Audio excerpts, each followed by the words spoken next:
नमस्कार दोस्तों, स्वागत करते हैं आप सभी कई बस्ती जी क्विज में। तो दोस्तों आज जो कि बिहार मध्य प्रदेश सिपाही न्यू भर्ती के लिए प्रैक्टिस सेट नंबर 8 लेके आए हुए हैं, क्योंकि इससे पहले ऑलरेडी हम सभी 7 प्रैक्टिस सेट कंप्लीट कर चुके थे, जिसका प्लेलिस्ट बना हुआ है। आप सभी जाके देख सकते हैं, हर प्लेलिस्ट का लिंक डिस्क्रिप्शन में दिया हुआ है। तो चलिए शुरू करते हैं आज की इस प्रैक्टिस सेट को। जो चैनल पर पहली बार आए, चैनल को सब्सक्राइब करना, घंटे को प्रेस कर लीजिएगा, ताकि बिहार मध्य प्रदेश सिपाही से संबंधित जो भी वीडियो आए उसका नोटिस सबसे पहले प्राप्त हो सके। फ्रेंड वीडियो को लाइक करके आप सभी शेयर जरूर कीजिएगा अपने दोस्तों में। आइए फर्स्ट क्वेश्चन से करते हैं, जो कि हिंदी से हैं। जहां नायक नायिका के मिलन के प्रसंग का वर्णन मिलता है, वहां किस रस की निष्पत्ति होती है? तो इसका right answer option number D हो जाएगा, इनमें से कोई नहीं। अगला क्वेश्चन देख लीजिए, अप्रत्यक्ष में कितने उपसर्ग हैं? अगर इन सेट में किसी भी क्वेश्चन का आंसर पता हो तो अपना आंसर आप सभी नीचे कमेंट बॉक्स में बताते चलेंगे।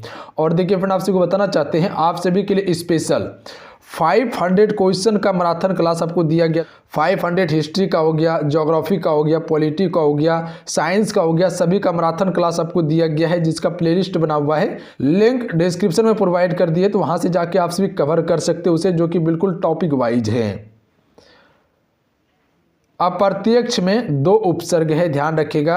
अ एक अलग उपसर्ग है, प्र एक अलग उपसर्ग है, तो ध्यान रखिएगा option number B right answer हो जाएंगे। अगला क्वेश्चन देख लीजिए, निम्नलिखित में से कौन सा संयुक्त व्यंजन नहीं है?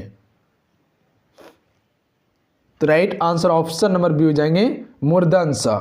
ये संयुक्त व्यंजन नहीं है, ध्यान रखिएगा। जबकि अक्षत्रज्ञ ये क्या है? संयुक्त व्यंजन है। जबकि आपका तालव्य स, मूर्धन्य स, दंश स, ये सब क्या होता है? उष्म व्यंजन होता है। कौन सा व्यंजन? उष्म व्यंजन होता है, ध्यान रखिएगा, आप सभी याद रहेगा।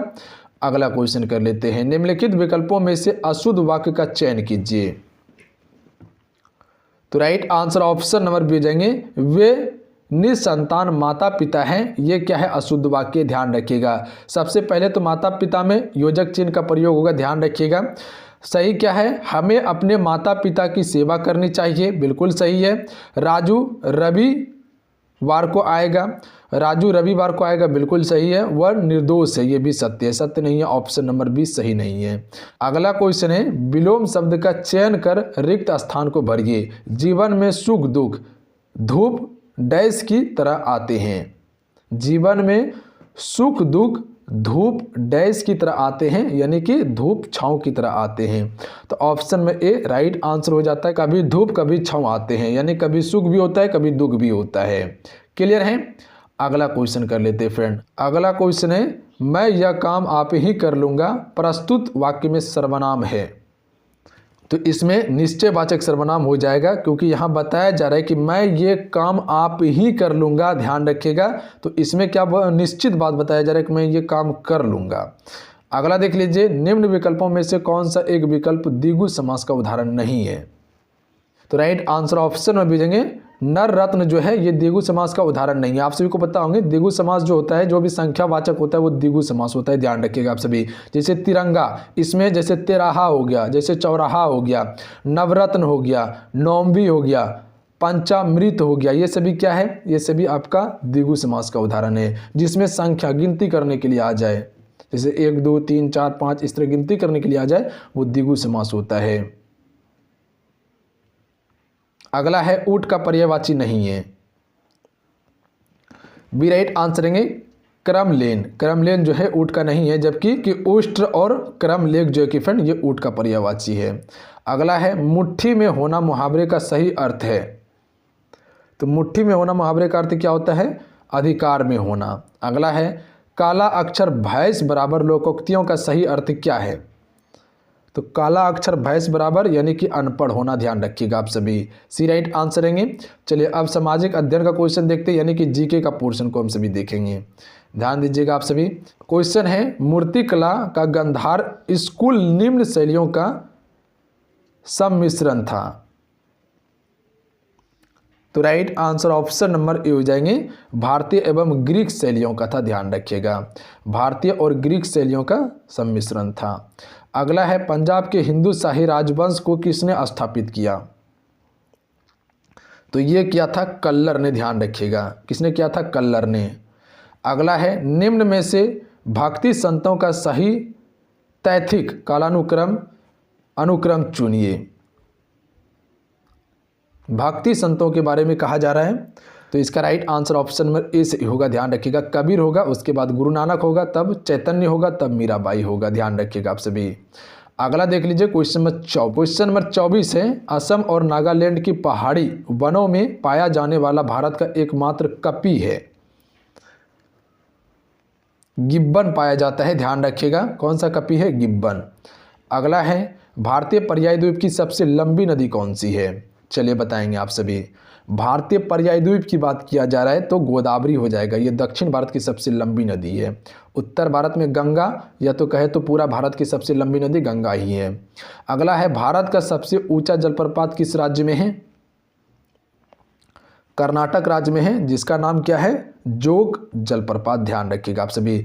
यहाँ पे आप सभी गौर कीजिएगा, यहाँ पर्यायी द्वीपीय भारत की बात किया जा रहा है, ध्यान रखिएगा। अगर ये क्वेश्चन पूछता कि भारत की सबसे लंबी नदी कौन सी है, तब हम सभी गंगा मारते हैं। यहाँ पर्यायी द्वीपीय की बात किया जा रहा है तो गोदावरी होगा। अगला है, भारत में हीरे की खान कहाँ है? तो भारत में हीरे की खान जो है फ्रेंड वो मध्य प्रदेश में है, जो कि पन्ना का खान है। अगला है, टेंगा वन विशिष्टता है? तो right answer option number D हो जाएंगे, समशीतोष्ण क्षेत्र की है टेंगा वन। अगला है, क्वेश्चन है, शिक्षा जो आरंभ में एक राज्य का विषय थी, किस संशोधन के द्वारा समवर्ती सूची में हस्तांतरित की गई? समवर्ती सूची में क्या होता है? केंद्र और राज्य दोनों कानून बना सकता है, और ज़्यादातर मान्य जो होता है वो केंद्र सरकार का ही मान्य होता है। तो शिक्षा क्या है? वो समवर्ती सूची में है। तो right answer option number C हो जाएंगे, ध्यान रखिएगा। 42वें संविधान संशोधन के द्वारा क्या किया गया? राज्य सूची से हटाकर इसको समवर्ती सूची में डाल दिया गया था, ध्यान रखिएगा आप सभी। अगला क्वेश्चन कर लेते हैं, क्वेश्चन नंबर 30। क्वेश्चन नंबर 30 है कि भारत के उच्चतम न्यायालय के न्यायाधीशों की वर्तमान स्वीकृति संख्या है? तो right answer option number D हो जाएंगे, 31 है, ध्यान रखिएगा आप सभी। कितनी है? 31। उच्चतम न्यायालय के न्यायाधीशों की संख्या कितनी है? 31 है। अगला क्वेश्चन देख लीजिए, 31 नंबर। निम्नलिखित में से भारत के संविधान का कौन सा अनुच्छेद कानून के समक्ष समानता से संबंधित है? देखिए फ्रेंड, अभी जितने भी मध्य निषेध सिपाही का क्लास हो चुके हैं, प्लस में जो आपको मैराथन क्लास दिया है उसका प्लेलिस्ट बना दिए हैं, तो आपसे जाके वहाँ से देख लीजिएगा सारा क्लास को, और मैराथन क्लास को आप जरूर देख लीजिएगा, क्योंकि टॉपिक वाइज सारा चीज़ कवर करवाया गया है। चलिए बताएंगे इस क्वेश्चन का राइट आंसर क्या होगा। तो कानून के समक्ष समानता जो है ये अनुच्छेद 14 में है। अगला देख लीजिए, भारतीय संविधान का कौन सा अनुच्छेद बच्चों के शोषण के विरुद्ध मौलिक अधिकार से संबंधित है? तो right answer option number D हो जाएंगे, अनुच्छेद 24। ये मौलिक अधिकार से संबंधित है, ध्यान रखिएगा आप सभी। अनुच्छेद 24 के तहत जो है कि फ्रेंड 14 वर्ष से कम उम्र के बच्चे, ठीक है, 14 वर्ष से कम उम्र के बच्चे किसी भी कारखाने यानी कि जोखिम काम नहीं कर सकते। अगला क्वेश्चन देख लीजिए, भारतीय रिजर्व बैंक की स्थापना कब हुई थी? आरबीआई की जो स्थापना हुई थी, आरबीआई की स्थापना कब हुई थी? 1935 में, ध्यान रखिएगा आप सभी। कब? 1935 में। अगर डेट पूछ लिया जाए तो 1 अप्रैल, ठीक है, 1 अप्रैल 1935 को इसकी स्थापना हुई थी। किस एक्ट के तहत? तो ध्यान रखिएगा, reserve bank of India act 1934 के तहत किया गया था। Reserve bank of India act 1934 के द्वारा रिजर्व बैंक की स्थापना की गई। अगला है, 1 रुपये के भारतीय नोट पर किसका हस्ताक्षर होते हैं? तो हम सभी कह सकते हैं सचिव या वित्त मंत्रालय का होता है। अगला देख लीजिए, क्वेश्चन नंबर 35। क्वेश्चन नंबर 35 है, सोज ए वतन पुस्तक के लेखक कौन है? तो right answer option number B हो जाएंगे, प्रेमचंद्र हैं इसके लेखक। अगला देख लीजिए फ्रेंड, जलियांवाला बाग कत्ले-आम किस शहर में हुआ था? आप सभी को पता होंगे कि जलियांवाला बाग हत्याकांड जो हुआ था 13 अप्रैल 1919 को हुआ था। किस शहर में? अमृतसर में हुआ था। ऑप्शन में सी राइट आंसर रहेंगे। अगला है, हल्दी घाटी का युद्ध किस वर्ष में लड़ा गया था?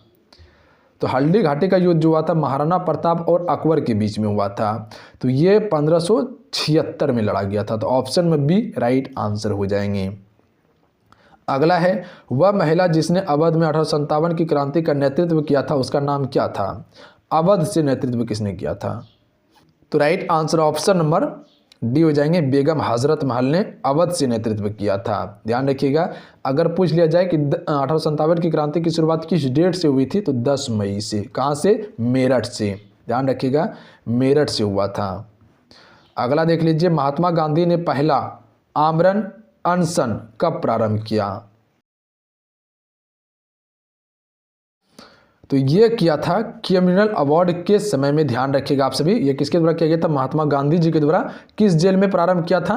तो ये यरबदा जेल में। जब यरबदा जेल में था गांधी जी, तो वहीं से इसके विरोध में किया था, कम्युनल अवार्ड के विरोध में 1932 में किया था। ध्यान रखिएगा आप सभी। अगला क्वेश्चन देखिए, क्वेश्चन में 40, बेरोजगारी समस्या से गरीबी बढ़ती है क्योंकि मुद्रास्फीति की दर बढ़ती है, जिसके कारण से। अगला है, भारत में अधिकांशतः बेरोजगारी है। तो भारत में अधिकांशतः बेरोजगारी जो है फ्रेंड वो आपका चक्रीय हो जाएगा। ध्यान रखिएगा, ये बेरोजगारी सबसे अधिक है। अगला है, संयुक्त राष्ट्र मानव विकास सूचकांक किसके द्वारा विकसित किया गया था? तो ये किया गया था महबूब उल हक के द्वारा। अगला देख लीजिए, भारत में राष्ट्रीय आय के प्रांकलन तैयार किए जाते हैं।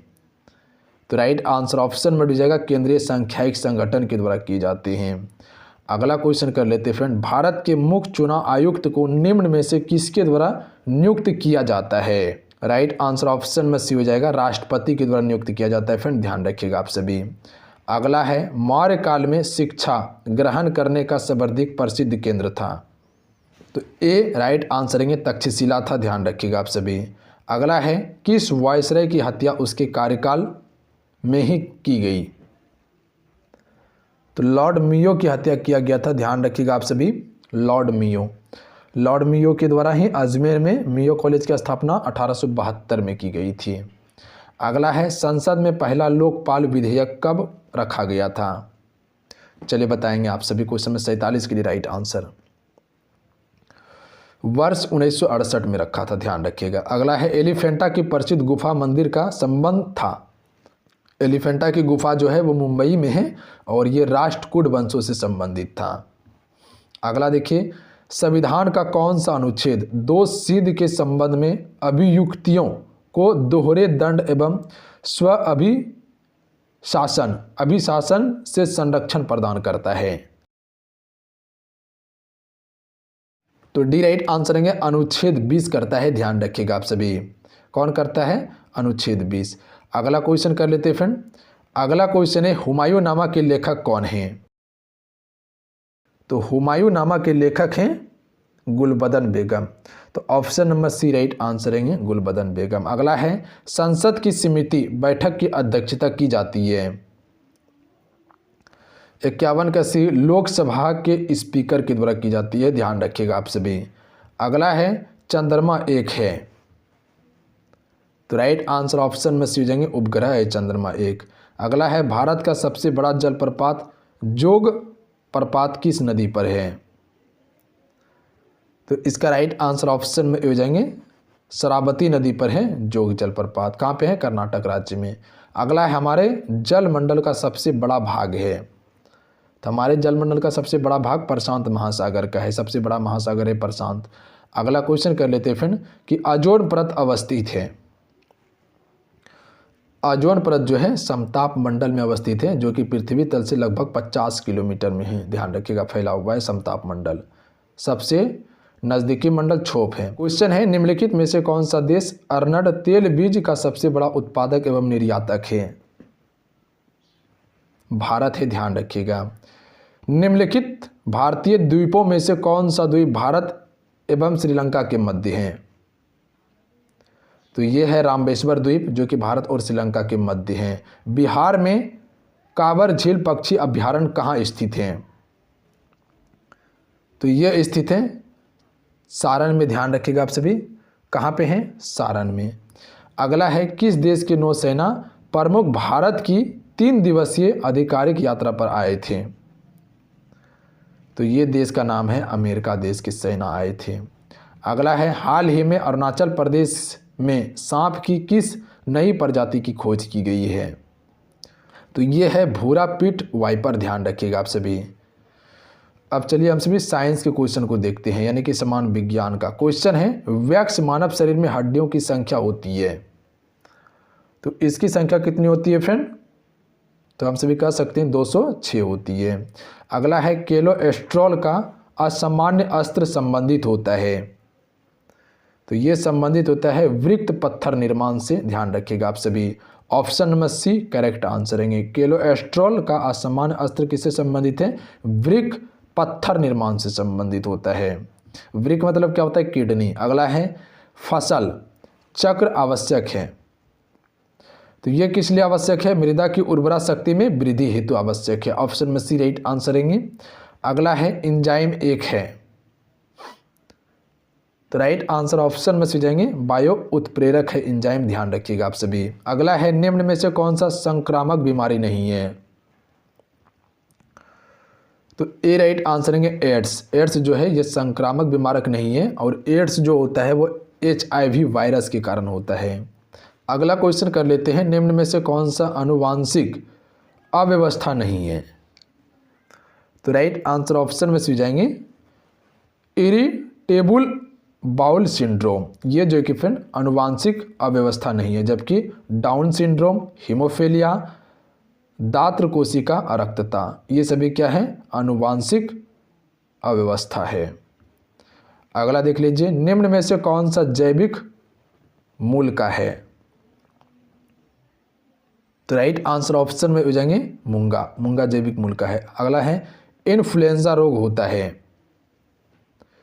तो राइट आंसर ऑप्शन में हो जाएंगे विषाणु से होता है इन्फ्लुएंजा रोग। अगला है फ्रिजों में कौन सी गैस भरी जाती है? तो right answer option number B हो जाएंगे मेफ्रॉन गैस भरी जाती है फ्रिजों में। अगला है वायुयान में ब्लैक बॉक्स का क्या रंग होता है? तो राइट आंसर ऑप्शन में हो जाएंगे नारंगी, यानी कि ऑरेंज रंग होता है ब्लैक बॉक्स में। मरीचिका एक उदाहरण है, तो सी राइट आंसर है इसका। प्रकाश के अपवर्तनांक और पूर्ण आंतरिक परावर्तन का उदाहरण है मरीचिका, ध्यान रखिएगा आप सभी। प्रकाश का अपवर्तन और पूर्ण आंतरिक परावर्तन का उदाहरण है। अगला है श्वेत प्रकाश कितने रंगों का मिश्रण होता है? तो राइट आंसर ऑप्शन में डी होंगे 7 रंगों का मिश्रण होता है श्वेत प्रकाश। अगला है सर CB रमन को उनके किस प्रयोग के लिए नोबेल पुरस्कार प्रदान किया गया था? तो राइट आंसर ऑप्शन में से जाएंगे प्रकाश परिकिरणन के लिए उसे किया गया था, ध्यान रखिएगा आप सभी। अगला है प्रकाश को सूर्य से पृथ्वी तक पहुंचने में कितना समय लगता है? तो राइट आंसर ऑप्शन में से जाएंगे 8.3 मिनट का समय लगता है। अगला है प्रकाश विद्युत प्रभाव के कारण उत्सर्जित कण है, तो इसे हम सभी इलेक्ट्रॉन कहते हैं। प्रकाश विद्युत प्रभाव के कारण जो उत्सर्जित कण होता है वो इलेक्ट्रॉन होता है। अगला देख लीजिए, उस ग्रह का नाम बताइए जिसकी खोज यूरेनस के कक्ष में होने वाले विचलन के निरीक्षण के द्वारा की गई है। तो इसका नाम वरुण है, ध्यान रखिएगा आप सभी। ए राइट आंसर रहेंगे। क्लियर है? अगला देख लीजिए, उस प्रथम भारतीय कृत्रिम उपग्रह का नाम बताइए जिसे 1975 में प्रक्षेपित किया गया था। तो इसका नाम है आर्यभट्ट। ध्यान रखिएगा, कभी कभी डेट पूछा जाता है कि आर्यभट्ट का परीक्षण कब किया गया था? 1975 में, और ये भारत की प्रथम कृत्रिम उपग्रह था। अगला है कांच होता है, तो बी राइट आंसर रहेंगे अति शोषित द्रव्य होता है कांच, ध्यान रखिएगा आप सभी। अगला है निम्न में से किसमें शीशे की मात्रा अधिक पाई जाती है? तो शीशे की मात्रा अधिक जो पाई जाती है उच्च ऑक्टेन वाला ईंधन में शीशे की मात्रा अधिक पाई जाती है, उच्च ऑक्टेन वाला ईंधन में। अगला कर लेते हैं, निम्नलिखित में से कौन सी धातु जल के साथ अभिक्रिया करके हाइड्रोजन पैदा नहीं करती? तो राइट आंसर ऑप्शन में भेजेंगे कैडमियम। ध्यान रखिएगा, धातु जल के साथ अभिक्रिया करके हाइड्रोजन पैदा नहीं करती, जबकि पोटासियम, सोडियम और लिथियम करती है। अगला है वह तत्व जो प्राकृतिक में नहीं होता है लेकिन कृत्रिम रूप से उत्पन्न किया जा सकता है, क्या है? इसे हम सभी रेडियम कहते हैं। अगला है कौन सा एलिमेंट धात्विक और अधात्विक दोनों रूप में रासायनिक व्यवहार करता है? तो ये करता है ब्रोन, ध्यान रखिएगा आप सभी। अगला है प्रथम रेडियो सक्रिय तत्व जिसकी खोज की गई। तो प्रथम रेडियो सक्रिय तत्व कौन सा है? बी राइट आंसर रहेंगे 92U 235 से ध्यान रखिएगा आप सभी, बी करेक्ट आंसर रहेंगे। अगला देख लीजिए, एक कृत्रिम तत्व जिसका उपयोग नाभिकीय ईंधन के रूप में होता है वह है, तो सी राइट आंसर रहेंगे PU 239 है, ऑप्शन में सी करेक्ट आंसर रहेंगे। सिर्फ क्वेश्चन को ध्यानपूर्वक आप सभी देखते रहिएगा, ज़्यादा दिमाग आपको नहीं लगाना है, इसमें याद करने में ही आपको क्या है फ़ायदा है, क्योंकि इसका सॉल्यूशन करने बैठिएगा तब तो हो गया फिर आपका। अगला है नए परमाणु संयंत्र का निर्माण सलाह योग्य नहीं है क्योंकि, ऑप्शन देखिए नीचे दिया हुआ है, नए परमाणु संयंत्र का निर्माण सलाह योग्य नहीं है क्योंकि, तो इसका राइट आंसर ऑप्शन में सूझेंगे परमाणु संयंत्र से निकलने वाले परमाणु कचरे का सुरक्षित निष्पादन लगभग असंभव है। यह जो है कि परमाणु संयंत्र का निर्माण सलाह नहीं है। अगला है मूत्र का असामान्य घटक, तो सी करेक्ट आंसर रहेंगे LU व्यूमेन है, ध्यान रखिएगा आप सभी, मूत्र का असामान्य घटक। अगला देखिए, निम्नलिखित में से वह अंग कौन सा है जिससे पानी, वसा तथा विभिन्न उपचय यानी कि केटाबोलिक अपशिष्ट उत्सर्जित होते रहते हैं, तो इसे हम सभी विक्र कहते हैं, यानी कि किडनी कहा जाता है इसे। अगला है हेमिकॉर्डेटा में उत्सर्जन किसके द्वारा होता है, तो ये होता है कोशिका गुच्छा के द्वारा, ध्यान रखिएगा, ए राइट आंसर रहेंगे। अगला देख लीजिए, जानू फलक का दूसरा नाम है, तो ये जानवी का है, ध्यान रखिएगा, बी राइट आंसर रहेंगे। अगला है हमारे शरीर में कुल कितनी मांसपेशी होती है फ्रेंड, तो कुल 656 मांसपेशी होती है, ऑप्शन में बी राइट आंसर हो जाएंगे। तो चलिए आज कितना है, आज की सेट को हम सभी कंप्लीट कर चुके हैं। आज के इस सेट के सलाह नीचे कमेंट बॉक्स में जरूर बताइएगा। अगर आज के इस सेट अच्छा को हेल्पफुल लगा तो वीडियो को लाइक कीजिएगा और अपने दोस्तों में जरूर शेयर कीजिएगा। जय हिंद, वंदे मातरम।